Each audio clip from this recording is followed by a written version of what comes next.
Mbah, saya ini orangnya kecil hati, jadi suka merasa kecil hati dalam banyak hal gitu. Dan gimana caranya menghilangkan perasaan kecil hati itu? Sama dengan saya itu juga kecil hati aslinya. Dalam hal Yo, saya sekolah diusir dari SD di Magalan, Jombang, terus saya pindah SD Gontor dan teman-teman saya itu gede-gede. Jadi anak-anak yang tidak naik-naik gitu loh kayaknya. Jadi ketika kelas 6 dia udah gede, udah mungkin udah usia SMA gitu. Jadi saya minder tiap hari. Tiap hari saya kecil hati. Tapi kan kita harus menaklukkan. Nah, cara menaklukkan, kenapa kita kecil hati? Karena kita menganggap ada yang lebih besar dari kita, kan begitu. Iya. Nah, itu kita elaborasi aja secara akal pikiran. Kan urusan hidup enggak besar kecil. Urusan hidup enggak hebat atau hebat, kan begitu. Kalau mau hebat-hebatan, yang hebat ya Allah. Kalau saya bersama Allah, maka tidak ada yang hebat yang lainnya, kan begitu. Jadi kecil hati itu sangat biasa terjadi pada manusia yang punya konsep mengenai besar kecil, tinggi rendah, baik buruk, benar salah dan seterusnya. Sehingga ketika dia merasa kecil hati itu karena sesungguhnya itu kesimpulan dari elaborasi berpikirnya dan perasaan hatinya, menemukan dirinya di tempat tertentu terus melihat kebesaran di luar dirinya, maka dia kecil, merasa kecil. Menurut saya kecil hati itu bagus. Daripada sombong, daripada GR, daripada pedita-pediti, kan gitu kan. Daripada adigang, adigung, adiguno, kan mending kecil hati. Saya selalu kecil hati sebenarnya. Nah, kecil hati itu saya pakai sebagai landasan untuk menemukan hal-hal yang benar, hal-hal yang baik yang bisa saya lakukan sehingga saya terkamuflase. Saya sudah nggak urusan sama kecil hati, minder atau tidak, GR atau tidak. Urusan saya adalah objektif apa yang saya lakukan. Kalau saya kerja keras, saya memproduksi sesuatu yang baik, saya bermanfaat, maka yang namanya kecil hati atau besar hati itu efek. Gitu. Itu prosesnya memakan waktu yang lama atau bagaimana cara mungkinnya? Sebenarnya itu kalau psikologis asal Anda cuek aja, yang penting Anda kerja keras, hidup sungguhan, jujur, sregep, tertib, ubet gitu ya sudah, sehingga Anda sibuk dengan itu, sehingga Anda tidak ngedeni wong tapi juga tidak merasa kecil, tidak membesari orang tapi juga tidak merasa dibesari orang gitu loh. Karena nggak sempat kita mikir itu. Jadi makanya saya kan sering bilang sama anak-anak di Kadipiro bahwa nomor satu itu rajin. Karena kalau saya pribadi malas itu dosa, karena malas itu adalah cara memperlakukan waktu dan peluang dari Allah yang tidak benar. Jadi orang yang malas itu orang yang tidak bersyukur. Jadi itu menurut saya dosa.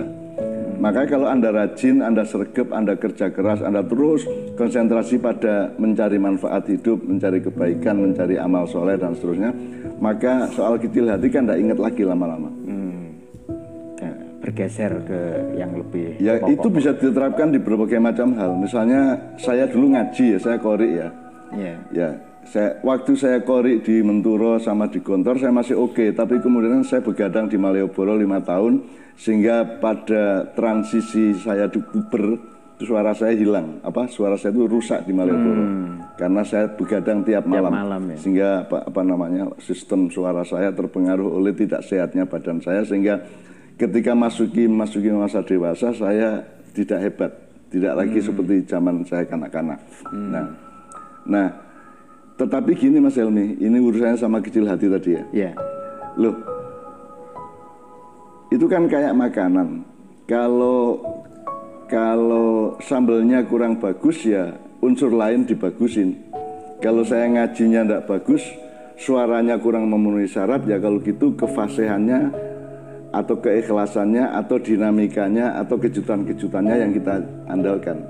Jadi Anda kecil hati, Anda harus menemukan apa yang tidak bisa diandalkan dari diri Anda, maka galilah di dalam dirimu apa yang bisa diandalkan, yang akan menutupi kecil hati Anda itu. Qiraah, baca puisi atau nyanyi atau apa kan buruk, jelek, suara saya jelek.